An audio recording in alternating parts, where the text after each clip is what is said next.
Buenas noches, soy el estudiante Santos Ramírez, cursando la carrera de Teología en la Universidad de Udabol. Esta noche queremos compartir un tema muy importante para la comunidad, para la sociedad, para las naciones. En este caso es del Estado Federal de México. El autor es Luis Raúl González. El tema es modelo de reinserción social. Estamos cursando la materia, el módulo de metodología de investigación con el licenciado Vladimir Ramírez. Por lo tanto, este es un tema en el que queremos introducirnos para asimilar experiencia bibliográfica y contenido del autor para ver qué tan importante es entender la reinserción social. El autor nos plantea en la parte introductoria que existe la necesidad de modernizar los centros penitenciarios. Estamos hablando de la realidad mexicana, pero también nos señala que hay una importancia que debe comprenderse en relación a la inversión que se hace, a la forma coordinada que se hace, no solamente en la parte económica, sino en la parte material de insumos, de recursos humanos. Debe entenderse esa importancia para mirar el tema de la reinserción social. Pero además, el autor señala que debe crearse las condiciones dignas para una reinserción efectiva. Estamos hablando de una población que existe en todas las naciones, así como en México, en Bolivia, en Perú, en Chile. Existen esta población privada de libertad que en el futuro tienen el derecho de acceder a la reinserción. Así está entendido por el autor. Pero para el autor empieza preguntándose qué es la reinserción social. Para el autor, la reinserción social es un proceso continuo orientado al desarrollo de sus capacidades para poder lograr retornar a su familia, a su fuente laboral y reinsertarse a la comunidad, a la sociedad. Pero para el autor, la reinserción social además debe estar basado en la racionalización de la pena, para decir que evitemos en lo posible una reincidencia, una reincidencia que va a volver a perjudicar a la comunidad. El autor hace énfasis en este tema. Y luego se plantea que la reinserción social busca evitar precisamente que no exista más reincidencia, que baje la criminalidad, pero a partir esto de componentes como la educación, como el trabajo, en el que debe apoyarse al privado de libertad, pero darle base en la parte emocional. Y él clasifica la realidad mexicana en sentido que los privados de libertad son de nivel primario, de nivel secundario, de nivel terciario. El nivel primario y secundario que son más accesibles a una reinserción social, pero el nivel terciario es ya el que sale de la cárcel al postpenitenciario y casi de hecho que es reincidente, ¿vale? Es decir, va a volver a cometer el ilícito y aumenta la criminalidad y la inseguridad para la comunidad, para la sociedad. Por eso centra su atención terciaria en la prevención terciaria. Y para él la reinserción social en esta prevención terciaria significa como objetivo principal evitar nuevos delitos, evidentemente evitar el desorden, evitar que se vuelva a generar problemas en la sociedad. Pero también él, de manera contundente, señala que no significa que las sentencias prolongadas van a reducir la reincidencia o van a generar la saturación. Todo lo contrario.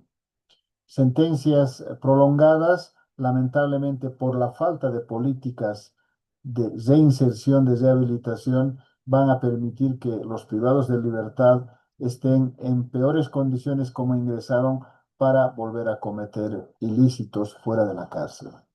Pero además el autor se plantea como que existe una corresponsabilidad institucional. La Ley de Ejecución Penal de México evidentemente determina las funciones, las formas y maneras que deben trabajarse con los privados de libertad para rehabilitarlo y en particular para una reinserción social que deben ser de manera coordinada y que deben participar las autoridades nacionales, las federales, las locales y todas las instituciones y comisiones que existan con este propósito que es la reinserción social.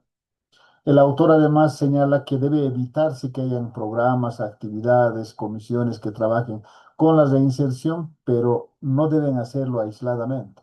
Pero además deben asegurar una continuidad, porque a veces uno va una vez al año y no existe continuidad, o puede haber un programa demasiado aislado que no va a tener impacto en la reinserción social.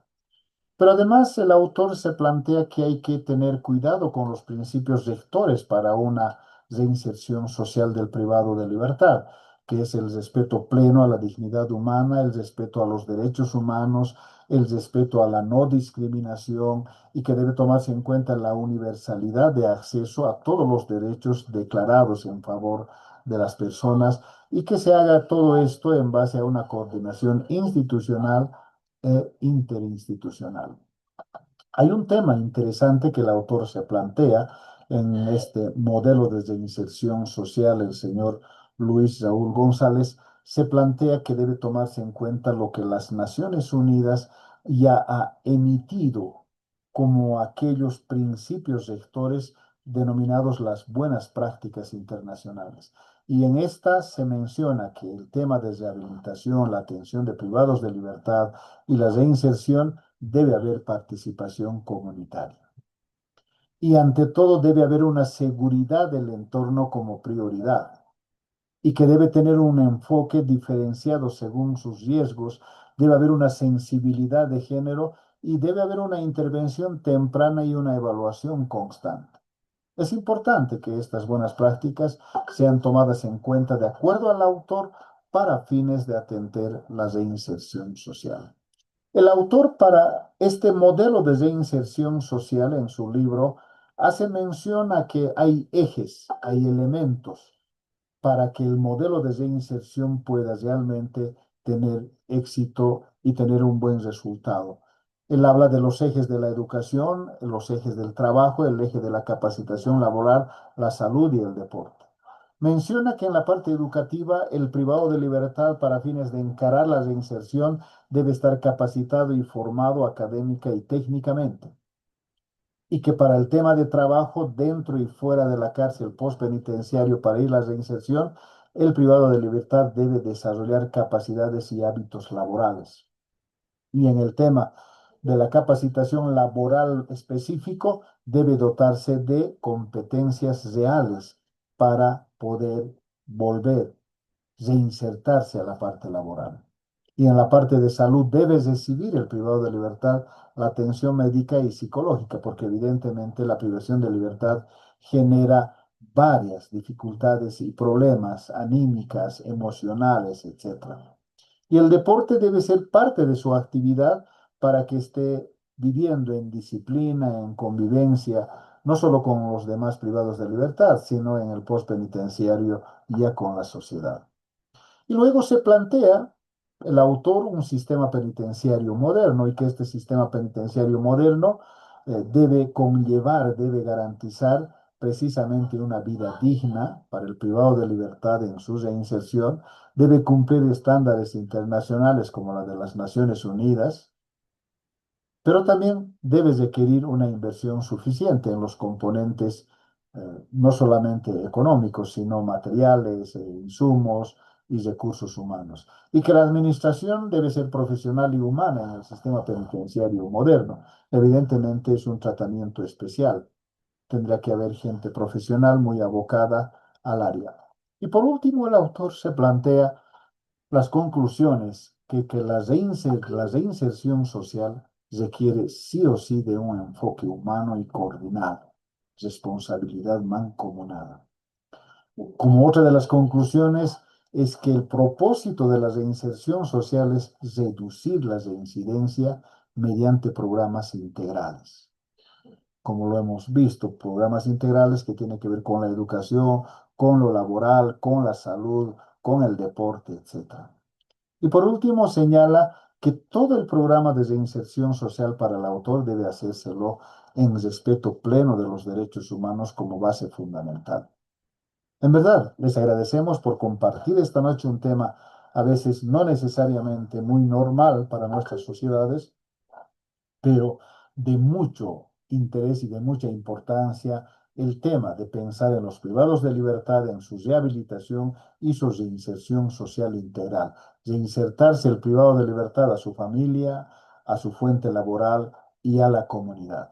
Agradecemos al autor, agradecemos a nuestros docentes, agradecemos a la universidad por permitirnos compartir con cada uno de ustedes un tema tan importante para la paz y la armonía de nuestra sociedad.